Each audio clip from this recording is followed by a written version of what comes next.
Branch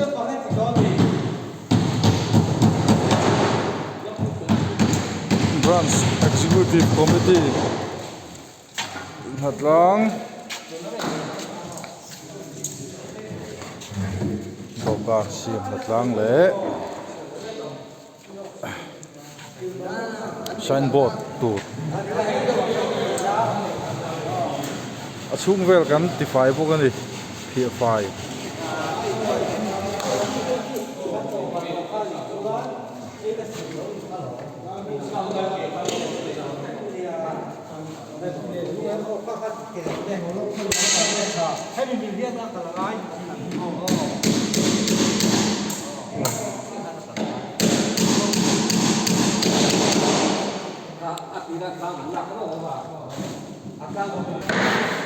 Vice President pun bang hall file ni.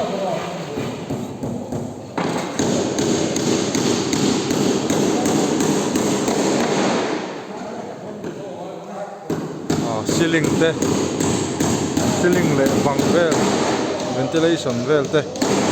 Vice President in a hall file make bukani.